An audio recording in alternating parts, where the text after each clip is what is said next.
Hello and welcome to Bridgewala education YouTube channel. आज के इस एजुकेशनल लेक्चर में बच्चों हम डिस्कस करने वाले हैं क्लास 10 के English chapter glimpses from past के पार्ट 2 कुर्ग को। स्टूडेंट्स, इसका पार्ट 1 ऑलरेडी एक वीडियो में कवर कर चुके हैं। उसका लिंक आपको इस वीडियो की डिस्क्रिप्शन में मिल जाएगा, और अगर आप पार्ट 3 देखना चाहते हैं तो उसका लिंक भी आपको इस वीडियो की डिस्क्रिप्शन में देखने को मिल जाएगा।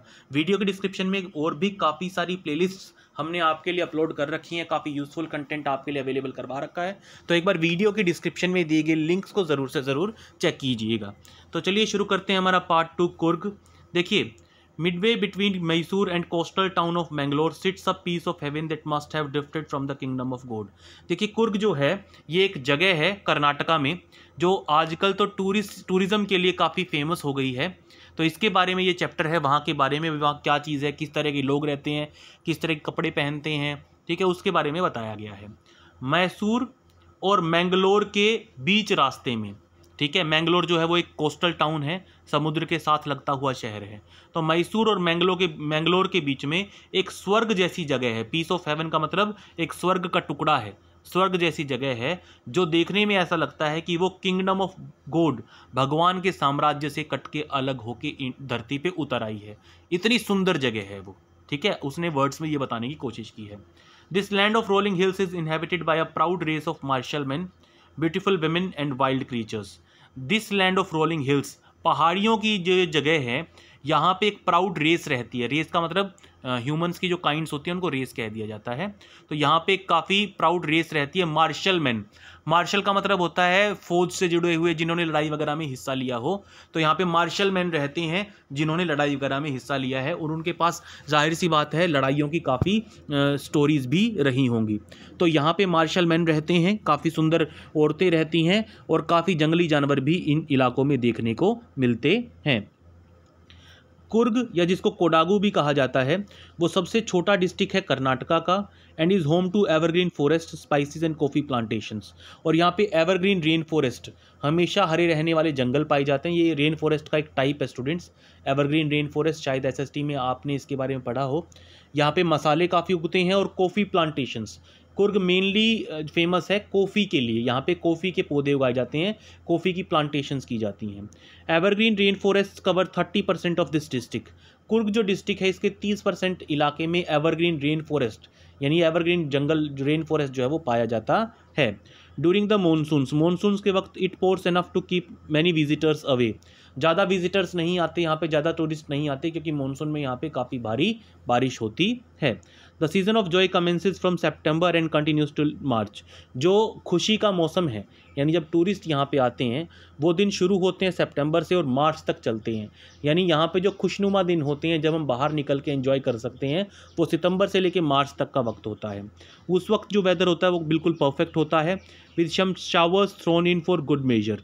और प्रकृति को और भी सुंदर बनाने के लिए थोड़ी बहुत शावर्स, यानी थोड़ी बहुत बारिशें होती रहती हैं, हल्की फुल्की, ठीक है। The air breathes of invigorating coffee. हवा में फैसिनेटिंग, इनविगोरेटिंग का मतलब होता है फैसिनेटिंग, मन को लुभाने वाली जो है सुगंध फैली होती है कॉफ़ी प्लांट्स की। Coffee estates and colonial bungalows stand tucked under tree canopies in prime corners. Prime corners का मतलब शहर की सबसे अच्छी लोकेशंस में। कॉलोनियल बंगलोज और कॉफ़ी एस्टेट्स का मतलब क्या है? कॉफ़ी एस्टेट का मतलब बड़ी बड़ी कॉफ़ी प्लांटेशंस जहाँ पे दूर दूर तक कॉफ़ीज उगाई हुई हैं। और कॉलोनियल बंगलोज का मतलब है अंग्रेज़ों के ज़माने से जो बंगले बना रखे हैं वो खड़े हैं शहर की प्राइम लोकेशंस में। ट्री कैनोपीज़ के नीचे, ट्री कैनोपीज़ यानी पेड़, ट्री कैनोपीज़ कहा जाता है। जैसे जंगलों में क्या होता है, पेड़ जो है वो एक छत बना लेते हैं जंगल के ऊपर, जिसमें से धूप भी काफ़ी मुश्किल से आ पाती है, तो उसको ट्री कैनोपी कहा जाता है। यानी पेड़ों का जो शिखर है उसको ट्री कैनोपी कह दिया जाता है। तो आज भी जो बड़े बड़े बंगलोज या कॉफ़ी एस्टेट्स बने हुए हैं कुर्ग में, उनमें बड़े बड़े पेड़ जो हैं वो उगे हुए हैं, ठीक है, बंगलोज को कवर करते हैं ट्री कैनोपीज़, पेड़ों के शिखर, ठीक है। आगे हम कंटिन्यू करते हैं इसी चैप्टर को। The fiercely independent people of Coorg are possibly Greek और अरेबिक डिसेंट। जो यहाँ पे इंडिपेंडेंट पीपल हैं कुर्ग के, फियर्सली मतलब फियर्सली इंडिपेंडेंट पीपल हैं कुर्ग के, वो शायद ग्रीक या अरब से आके यहाँ बसे हुए हैं। एज वन स्टोरीज गोज, एक कहानी के मुताबिक, a part of Alexander's army, Alexander, Sikandar कहते हैं जिसको हिंदी में, जिसने इंडिया के ऊपर अटैक किया था, उसकी आर्मी का एक पार्ट, यानी उसकी आर्मी के कुछ सैनिक moved south along the coast, वो साउथ इंडिया की तरफ गए समुद्र के लगते लगते, and settled here when return become impractical, और जब उनको वापस जाना इम्प्रैक्टिकल लगा, भाई कोई फ़ायदा नहीं है वापस जाने का, तब वो यहीं पे बस गए। यानी एक कहानी के मुताबिक जो यहाँ रहने वाले लोग हैं वो अलेक्जेंडर की आर्मी से आए हैं। These people married amongst the locals and their culture is apparent in the martial traditions, marriage and religious rites। तो ये क्या कहता है कि उन लोगों ने, अलेक्जेंडर की आर्मी के उन लोगों ने लोकल्स के साथ रहना शुरू कर दिया, उनके और यहाँ के लोकल्स के साथ शादी वगैरह आपस में करनी शुरू कर दी, और उनके कल्चर में ये चीज़ अपरेंट है, उनके कल्चर में भी ये चीज़ दिखती है। कौन सी चीज़? युद्धों से, आर्मी से रिलेटेड चीज़ उनके कल्चर में भी दिखती है। उनके मैरिज ट्रेडिशंस में, रिलीजियस राइट्स में, जो रिलीजियस रीति रिवाज वगैरह उनके होते हैं, जो प्रोसेशंस वगैरह उनकी होती हैं, उनमें भी मार्शलिज्म देखने को मिलता है, भाई आर्मी की झलक देखने को मिलती है। Which are distinct from Hindu mainstream, यानी उनके जो रीति रिवाज हैं, जो रिलीजियस राइट्स हैं, जो शादी का तरीका है, वो हिंदू तरीके से काफ़ी अलग है। ठीक है। The theory of Arab origin draw support from long black coat, और पहली थियोरी तो हमने बता दी, उस थियोरी के अकॉर्डिंग ये लोग अलेक्जेंडर की आर्मी से आए हैं। अब दूसरी थ्योरी जिसमें ये कहा गया है कि ये अरेबिक डिसेंट के लोग हैं, ये अरब से यहाँ आए हैं। ऐसा क्यों कहा जाता है? क्योंकि यहाँ के जो लोग हैं, यहाँ पे पिक्चर में भी दिखाया गया है, यहाँ के जो लोग हैं, जो कुर्ग में रहने वाले लोग हैं, ये एक जो है एक कोट पहनते हैं, लंबा ब्लैक कोट पहनते हैं, ठीक है, जिसके ऊपर एम्ब्रॉयडरी की हुई, कढ़ाई की हुई वेस्ट बेल्ट होती है। ठीक है, वेस्ट बेल्ट का मतलब कमर के ऊपर एक बेल्ट बांधने की भी होती है उस कोट के ऊपर। ठीक है, कोडावूज उसको पहनते हैं, इसको कुपिया कहा जाता है इस लॉन्ग ब्लैक कोट को, और ये काफ़ी रिजेंबल करता है, काफ़ी मिलता जुलता है कुफिया से।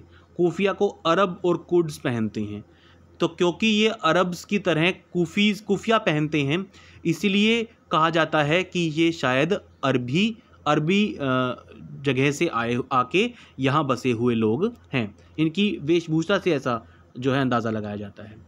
कुर्गी homes have a tradition of hospitality and they are more than willing to recount numerous tales of valour related to their sons and fathers. जो कुर्ग के घर हैं, ट्रेडिशन ऑफ हॉस्पिटैलिटी, यानी वो काफ़ी जो है अच्छे होते हैं, टूरिस्ट का और बाहर के लोगों का काफ़ी स्वागत करते हैं। ठीक है, तो वहाँ पे काफ़ी ट्रेडिशन है दूसरों का सम्मान करने का।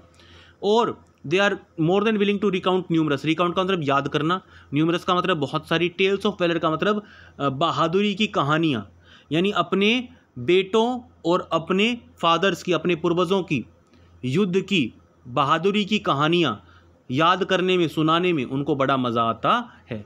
ठीक है, इस तरह की कहानियाँ वो दूसरों को सुनाते रहते हैं। The Coorg regiment is one of the most decorated in the Indian army. India की आर्मी में एक कुर्ग रेजिमेंट है जिसमें कुर्गी लोग सर्व करते हैं इंडिया की आर्मी में, और वो सबसे डेकोरेटेड रेजिमेंट्स में से एक है, सबसे ज़्यादा फेमस रेजिमेंट्स में से एक है। डेकोरेटेड का मतलब जिसके ऊपर प्राउड फील करते हैं हम।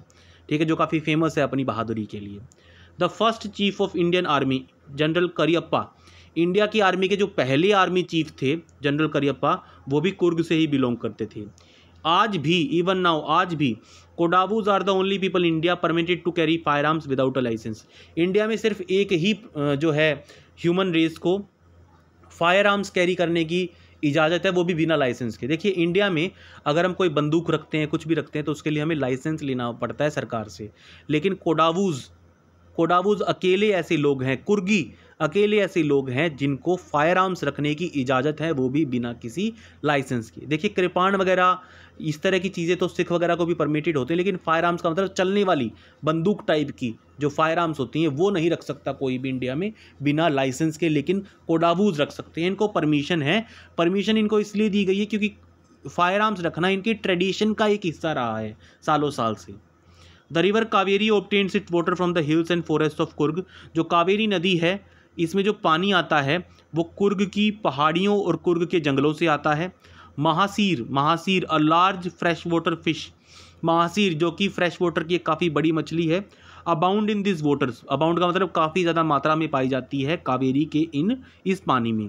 Kingfishers dive for their catch, Kingfisher जो एक तरह का बर्ड होता है जो फिश हंटिंग करता है, वो अपनी शिकार को पकड़ने के लिए डाइव करता है इसी पानी में, ठीक है। जबकि स्क्विरल्स और लंगूर ये आधा खाया हुआ फल जो है वो गिराते हैं पानी के अंदर, for the mischief of enjoying the splash, क्योंकि इनको बड़ा मज़ा आता है वो फ्रूट, जो आधा खाया हुआ फ्रूट जब पानी में गिर के स्प्लैश करता है, आवाज़ करता है, तो वो आवाज़ इनको काफ़ी अच्छी लगती है। इसलिए जानबूझ के जो गिलहरियाँ हैं और जो बंदर हैं वो फल को आधा काट के खा के उसको पानी में डाल देते हैं। And the ripple effect in the clear water, जब वो फल पानी में गिरता है वो आवाज़ तो करता ही है, स्प्लैश तो करता ही करता है, शायद ही रिपल इफेक्ट भी जनरेट होता है, छोटी सी लहरें भी जनरेट होती हैं, सर्कुलर लहरें भी जनरेट होती हैं पानी में, जिनको देख के काफ़ी मज़ा आता है स्क्विरल्स और बंदरों को। Elephants enjoy being bathed and scrubbed in the river by their mahouts. Elephants के जो महावत हैं, महावत उनको कहा जाता है जो एलिफेंट को पालते हैं, उनको चलाते हैं, ठीक है। हाथियों के जो महावत हैं वो हाथियों को नहलाते हैं और स्क्रब करते हैं, स्क्रब का मतलब साफ़ करते हैं उनकी पीठ को, शरीर को नहलाते हुए पानी में, और एलिफेंट्स को काफ़ी मज़ा आता है ये करवाने में। The most laid back individuals become converts to the life of high energy adventure with river rafting, canoeing, rappelling, rock climbing. Most laid back individuals का मतलब जो बहुत आलसी होते हैं ना, जो लोग बहुत आलसी होते हैं वो भी यहाँ आके हाई एनर्जी एडवेंचर्स करते हैं, ठीक है। वो भी यहाँ के यानी जीवन में आलस रखने वाले आलसी लोग भी यहाँ आके एडवेंचर स्पोर्ट्स करते हैं। जैसे कि कौन कौन से एडवेंचर स्पोर्ट्स यहाँ पे किए जाते हैं? River rafting, canoeing, rappelling, rock climbing, ठीक है। और आगे भी लिखा हुआ है थोड़ा बहुत, माउंटेन बाइकिंग, ठीक है। Numerous walking trails in the region are a favourite with trekkers, और माउंटेन ट्रैकिंग करने वाले, ठीक है, ट्रैकिंग करने वालों के लिए भी ये जगह काफ़ी फेमस है, क्योंकि इस इलाके में बहुत सारी वॉकिंग ट्रेल्स हैं। वॉकिंग ट्रेल्स का मतलब पहाड़ियों के बीच में जो चलने की जगह होती है उसको वॉकिंग ट्रेल्स कह दिया जाता है। तो ट्रैकर्स के लिए भी काफ़ी फेमस है Coorg. Birds, bees and butterflies are there to give you company. यहाँ पे आपको बहुत सारी बर्ड्स, बीज और बटरफ्लाइज देखने को मिलेंगी जो आपका साथ नहीं छोड़ेंगी, जो आपका साथ देंगी। Macaques, Malabar squirrels, langurs and slender lorises keep a watchful eye from the tree canopy. और पेड़ के शिखरों पे रहने वाले जानवर जैसे कि मकैक एक तरह का बंदर होता है, मालाबार स्क्विरल एक तरह की गिलहरी होती है, लंगूर और स्लेंडर लोरीज ये पेड़ के शिखरों पे रहते हैं और आपके ऊपर कड़ी निगरानी रखते हैं। I do however prefer to step aside for wild elephants. लेकिन जब जंगली हाथी आते हैं तो मैं उनके लिए साइड हो जाता हूँ, ठीक है, उनको दूर से ही देखना मुझे अच्छा लगता है। The climb to the Brahmagiri hills brings you into the panoramic view of the entire misty landscape of Coorg. जब आप ब्रह्मगिरी की पहाड़ियों के ऊपर चढ़ते हो तब आपको काफ़ी सुंदर नज़ारा, पैनोरामिक व्यू यानी काफ़ी रंगीन, ठीक है, खुश करने वाला नज़ारा आपको दिखता है पूरे मिस्टी लैंडस्केप का, ठीक है। पैनोरामिक मतलब चारों तरफ से नज़र आता है, आपको पूरा कुर्ग नज़र आता है लगभग वहाँ से।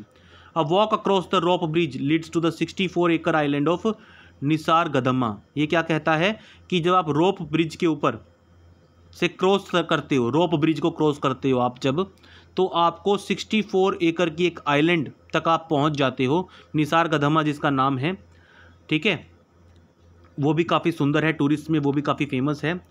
Running into Buddhist monks from India's largest Tibetan settlement at nearby Bylakuppe is a bonus. और फिर टूरिस्ट के लिए एक बोनस हो रहा है यहाँ पे बुद्धिस्ट मॉन्क्स हैं जो इंडिया की सबसे बड़ी टिबेटन सेटलमेंट में रहते हैं, बाइलाकुप में। तो टूरिस्ट के लिए ये भी एक बोनस जगह है, वो इन बुद्धिस्ट मॉन्क से और इस जगह को भी विजिट कर सकते हैं और बुद्धिस्ट मॉन्क से मिल सकते हैं। The monks in red ochre and yellow robes are amongst the many surprises that wait to be discovered by visitors searching for heart and soul of India right here in Coorg.